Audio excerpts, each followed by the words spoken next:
Hello, everybody. Welcome to the show. Today, we take a look at if plant-based burgers are really bad for you, how a popular bodybuilding supplement has been shown to improve women's health, including fatigue, brain health, and mood, and we do a quick roundup of some of the latest health and well-being news. Welcome to Wellbeing Weekly. I'm your host, Jesse Bourgeois, and every week we dive into fascinating stories about health, fitness, and happiness to help you understand and apply the art and science of well-being. A show for those who take their health and fitness seriously, but not too seriously. Let's get into today's show. Our main story this week is about plant-based meat alternatives. This is a topic that comes in and out of focus every once in a while, but there are a couple things from the past couple of weeks that are the reason why we're focusing on this today. The first being a clip from Dr. Mike Israetel, one of the best fitness educators out there, talking about vegan diets. Let's take a listen. It used to be true that vegans were some of the leanest and healthiest people that you would study statistically as a group. It was true in the 80s, it was true in the 90s, it was true in the early 2000s. And then veganism exploded in popularity, as well as it should, because there's a very, very compelling argument from an ethics perspective and an environmental perspective about how animals are bad to kill. I have all the love for that in the world. I think it's dope. And then so more and more people began to be vegan. A lot of them thought veganism is healthier because it was. And then guess who found out that people were more vegan more often? Major grocery stores and food producers. And guess what they started doing? They started making processed vegan food. And not because processing is like some evil plan, because it makes the food cheaper and shelf life is greater and it's more convenient. And guess what? Drum roll, it's tastier. And so now you have vegan chocolate cake, you got vegan hot dogs, you got vegan pasta, you got vegan everything. And now it is no longer true to say that veganism is some kind of shortcut to health. It used to be. And now it's like, dude, if you're vegan, you gotta make sure you get enough protein and just don't eat tasty breakfast cereal for every meal of the day. This clip by Dr. Mike is excellent.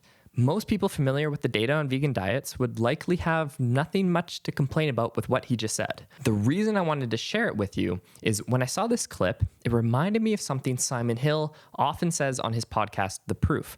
A great resource, by the way, for evidence-based nutrition information. Simon Hill often says nutrition is a compared to what question. Dr. Mike in this clip is discussing a comparison of the vegans 20 years ago who ate a predominantly whole food plant-based diet to vegans today who might be consuming a significant amount of their calories in the form of Oreos and vegan pastries. But there's a logical fallacy lingering in the periphery here, baiting people to jump on it. Here's how it can take shape. Dr. Mike is suggesting that vegans who ate a predominantly whole food plant-based diet were quite healthy as a group, but that now vegans are subject to a whole lot of tasty ultra-processed foods and may no longer be getting the health benefits that once came with that whole food vegan diet. Therefore, highly processed vegan foods do not contribute to health as well as vegan whole foods or minimally processed vegan foods do. He's making an internal critique of how the vegan diet has evolved over the past little while. The temptation here is to expand that critique to include non-vegan foods, to say that highly processed vegan foods do not contribute to health as well as minimally processed non-vegan foods. And you might be thinking, okay, fine, that's not what he's saying here, but isn't that also likely to be true? And that's the problem. The logical fallacy that's resting on the periphery of these types of statements from health and fitness educators is what's called the naturalistic fallacy or the appeal to nature fallacy. That what's natural is better than what's processed or unnatural. But this isn't always true. It's not a hard and fast rule, but rather a general principle that typically applies in nutrition, but not always. It's a compared to what question. What's being included or taken out through the food processing process? How do the things now compare? Take plant-based meats, for example. It wouldn't be that big of a stretch to hear this clip from Dr. Mike and be like, yeah, those ultra-processed plant-based burgers are a bunch of processed junk. Folks would be much better off just eating a natural, unprocessed beef burger. But would they? This brings us to the second reason I wanted to discuss this topic this week, and that's this systematic review and meta-analysis that has just been released by Rodriguez and colleagues titled Plant-Based Meat Alternatives and Cardiometabolic Health, a Systematic Review and Meta-Analysis. It's a new study, but one of many looking at this comparison between plant-based meat alternatives and meat. This paper highlights the finding that keeps coming up, that plant-based meat alternatives lower cardiovascular disease risk through a lowering of LDL cholesterol, or what you might know as the bad cholesterol, and notably without any consequence in nutrient profile or other health markers. This is likely due to the fact that these plant-based meat alternatives have lower amounts of saturated fat. So to say this ultra-processed or highly processed food is worse than its natural counterpart may very well be false. It depends on the nutrients being added or stripped away through the act of processing. If saturated fat is removed, a more processed option may very well be more health promoting. If fiber is being removed and sugar is being added, that's likely going to make a less health promoting food at the end of it. It's a good reminder to look at what the processing is doing, refer to the data, and to look at direct comparisons and outcomes when that data is available. Another good example of this is when we look at soy milk compared to cow's milk. A meta-analysis from August of 2024 found a variety of health benefits, including a reduction in LDL cholesterol, like the plant-based meat alternatives we just discussed, as well as some moderate reductions in blood pressure and inflammation when replacing cow's milk with soy milk. The authors even highlight the point we're making here today by saying, quote, "The classification of plant-based dairy alternatives such as soy milk as ultra-processed may be misleading as it relates to their cardiometabolic effects and may need to be reconsidered in the transition to plant-based diets." The key takeaway here is that ultra-processed foods are typically worse in regards to promoting health than less processed alternatives. But what's being changed through the processing is key to understand what comparison is being created. It's worth thinking about this when making choices between options. For someone who is conscientious about their long-term health, when wanting to eat a burger, choosing that processed plant-based burger might just be the more health-promoting option. And speaking of highly processed things, supplements are one of the most processed dietary consumables we know of and is the focus of our second story of the week. Let's talk creatine. Creatine is largely known as a bodybuilding or resistance training supplement that helps increase power output, allowing you to crank out a couple more reps when working out, or giving that extra little push in high-intensity activities, linking it to improvements in strength and muscle hypertrophy or increased muscle size.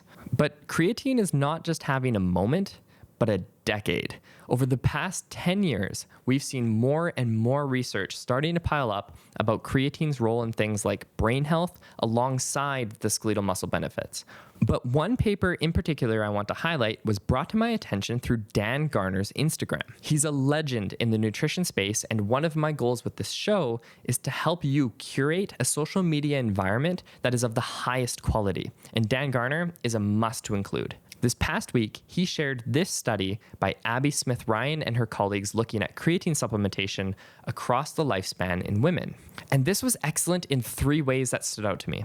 First, the paper is open source, which means anyone can go read it for free, and it makes me so happy when folks share open source research that's not stuck behind a paywall. Sometimes it's unavoidable, but when it's possible to highlight good research like this that anyone can access, it just makes me happy. I've linked to the paper in the description. Second, sport and exercise science research has an ongoing problem of underrepresentation of women. Both researchers and members of editorial boards and women as participants are underrepresented in this field. And an important part of remedying this is by bringing attention to the high quality and important work being done by female researchers and women-specific research studies like this one. And the third thing I loved about this was how concisely yet thoroughly Dan Garner summarized the key points of the article in his Instagram caption.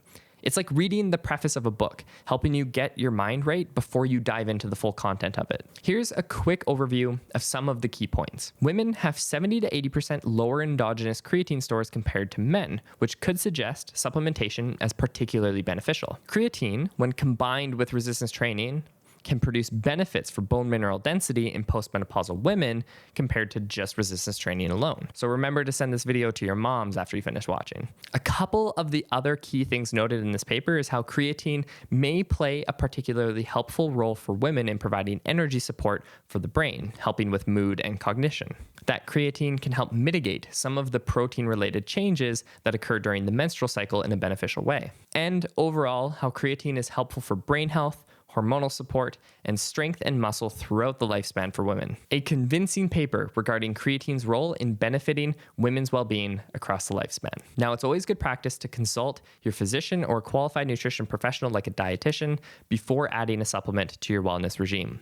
I am neither of those things, and therefore am not recommending anything, but rather doing my best to inform you of research that you can then discuss with a medical professional. and to remind you that folks like Dan Garner can be a great antidote to the nutrition nonsense that exists online. Now, to close out our show this week, let's do a brief weekly roundup of some of the stuff going on in the health and fitness and well-being space. First, the podcast of the week to check out is Peter Attia's podcast, The Drive, where he recently had on Dr. Mike Israetel, who we talked about briefly in our main story today. This episode is chock full of helpful, practical tips for achieving your resistance training goals in a time-efficient way, while also being just nerdy enough to give you a thorough understanding of why certain training protocols are effective for cardiorespiratory fitness and other different protocols are effective for muscle and strength. Approaching the two kinds the same way is not the best move, and Dr. Mike breaks it down in a really understandable way. I've been in the health and fitness space for quite some time now. Personal training for just about a decade, completing a university degree in human kinetics, and working as a practicing kinesiologist for 6, almost 7 years. I've heard the general aspects of fitness explained ad nauseum. But Dr. Mike, with the helpful questions put forward by Dr. Attia, puts it in a refreshingly simple yet conclusive way. I highly recommend checking it out. All these things that I'm talking about are linked in the description. In less fun news, we're starting to see the reactions of various health professionals to the news of RFK Jr. officially being sworn in as the Secretary of the U.S. Department of Health and Human Services. The post I found that stuck with me the most comes from Peds Doc Talk, a really great resource on Instagram for health information. They start by highlighting RFK Jr.'s role in the 2019 Samoa measles outbreak that tragically resulted in the deaths of 83 people, and how RFK Jr.'s organization, Children's Health Defense, actively propagandized misinformation in that area. And measles isn't old news. Another one of my favorites on Instagram, Unbiased SciPod, also posted recently discussing the rise in measles cases and some of the context around why we're seeing this. Not talking about RFK specifically, but it's on theme with what many health educators are doing right now, which is trying to help people understand the information battle that's about to begin, and that political rhetoric is not the same as actual data and evidence. As a Canadian, it's interesting to watch what's happening with our neighbors to the south because it tends to influence a lot of the conversation that happens up here. Hopefully, we can learn a thing or two through careful observation about what's happening down there right now and how it may impact the health and well-being of the population. If you're interested in that kind of stuff, check out Peds Doc Talk and Unbiased SciPod on Instagram. And lastly, I think legendary muscle hypertrophy researcher and educator Brad Schoenfeld has had enough. He posted this on Instagram this week, a headline from Health and Wellness Journal saying, "Cardiologist, teaspoon on an empty stomach slims waist from 36 to 22, with a picture of turmeric, maybe nutritional yeast. I don't know. Honestly, it doesn't really matter because that's not how fat loss works. Schoenfeld writing in the caption, "In other news, the Easter Bunny and Bigfoot will make a joint appearance in Central Park this week to hold hands and sing Kumbaya." The internet is full of ridiculous things, but the reason I wanted to bring this up is for people who do want to slim their waist, there are actual good resources online that can help you. One of my favorites being Ben Carpenter.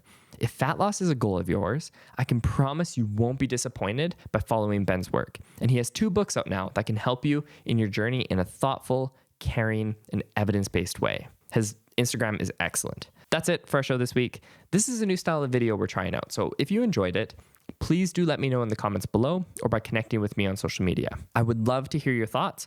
Right now, the way it's formatted is with 2 things in mind. The first is to try to give you some actionable takeaways and highlight some of the more interesting research that's come out recently. And the second is to kind of be like a resource guide to help you discover some of the folks out there that are doing incredible work in the realm of well-being. But I'm happy to adjust it moving forward. So if there was some type of segment that you feel would have benefited you, please let me know. And if you enjoyed this episode, I would be very grateful if you considered subscribing and sending this video to a friend or family member that you think will enjoy it. Thanks for listening. Talk with you next time.